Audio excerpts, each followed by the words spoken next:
Hey, welcome to the DB channel, and today we have 1-4 versus Squad 104 in the top 4 Agora Battle Cup.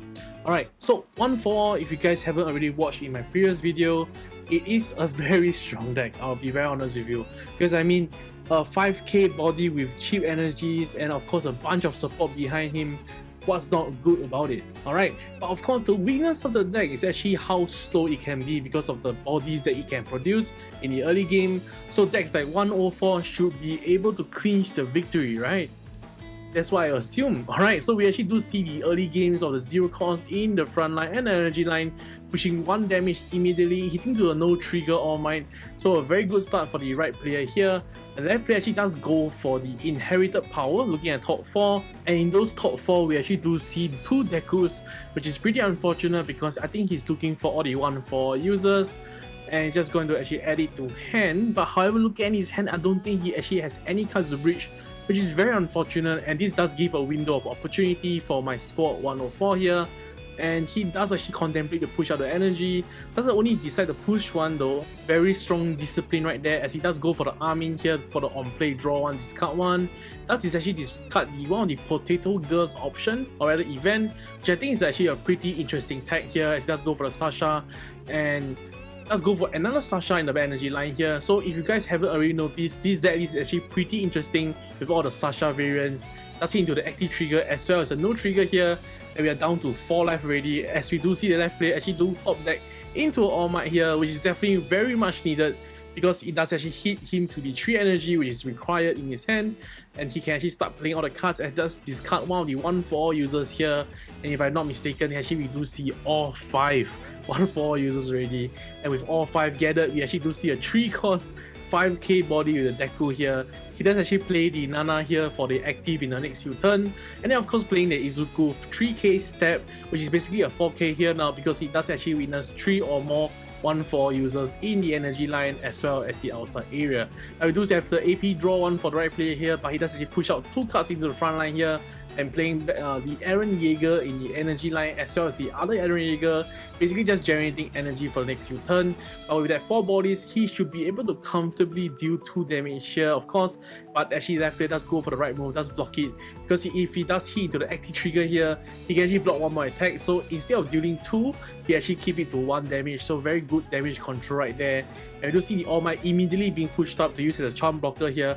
And what's interesting is because that even though the All Might is just 2k power, he can actually hit through the defenses of the right player here, given that they are all quite cheap attackers.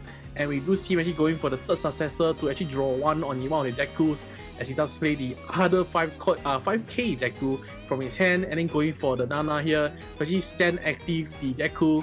And the last AP, he does go for the Fox 100% Manchester Smash, alright, making it so that these 4 attacks that's upcoming, it's gonna hit through. But we do see a first active trigger here for the right player here. It doesn't really do too much though, because of course the 5k attacks is a big. And then we do hit into another active trigger, which he does decide to pump to the same Mikasa, making it an 8k body, does decide to block one of them. And the All Might here is going to actually be used, you know, as one of the attacker, and it does actually hit over the Armin there, which is pretty unfortunate for the right player. Now the right player definitely had to start seeing his mid-game cards, because in this stage of the game, he does really need to push to that 3 more damage here, but that's actually draw into the vertical maneuvering equipment. And one thing to point out for this card is that it's actually usually pretty strong, alright? This deck does have a lot of 4k attackers, I'll be very honest with you.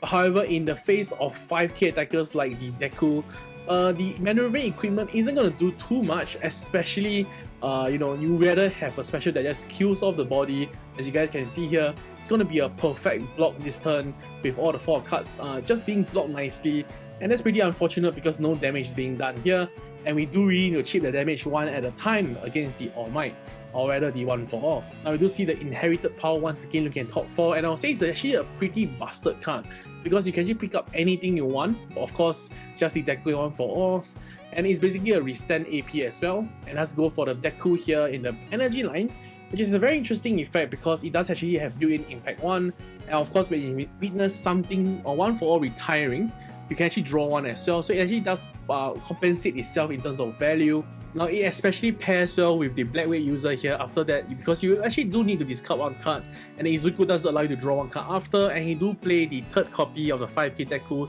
in the energy line preparing for the next turn. And the black weight will hit the Mikasa there, hitting 1 damage. We're down to 4 already, and I would say the 1-4 definitely did catch up in terms of life value here. And honestly, this is what the 1-4 decks usually do. It actually plays from behind and really catches up in terms of the board state, given that it does have a plenty of 4ks and 5ks in their arsenal, or rather in their inventory.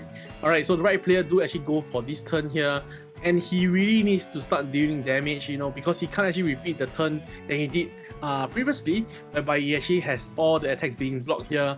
And let's actually go for the It's a Steam Potato here, which is actually a very interesting tech card, given that he basically recycles, or rather just cycles your hand. He puts down 2 cards and then draw 2 cards, and then you actually do stand 1 AP active. And then of course plus 500 and impact 1 to one of the Sashas. And that's actually this Sasha, which actually allows him to plus 1k here.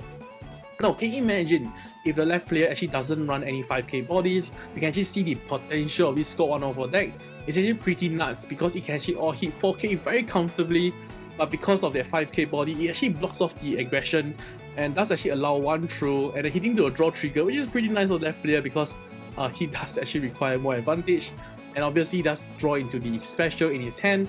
And we do see the All Might being replaced by the 5k Deku, I believe, into the front line. And we do have 3 Impact 1s in the front line already. I'm actually surprised he didn't push up the Impact 1 Deku from the energy line as well to actually replace his step, because he can actually step back and then go for 4 Impact 1 this turn. But however, he does actually go for the Bakugo, which is a very interesting tech once again, which allows him to kill one of Sasha. So very poor Sasha there.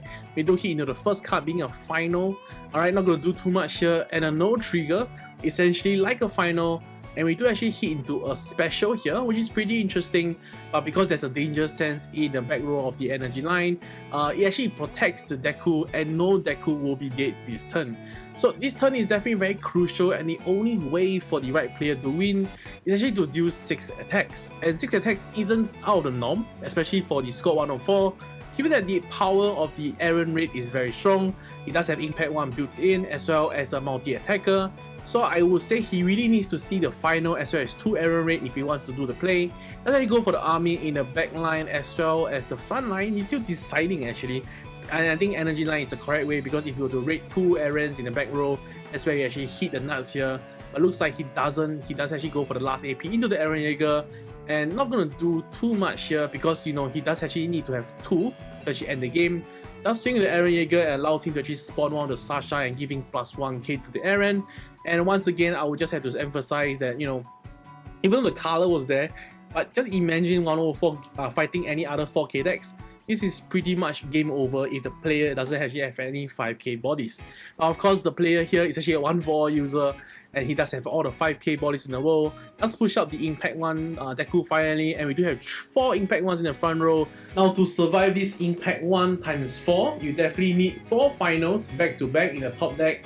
And of course, we already see 2 finals in the live or the outside area of the 104.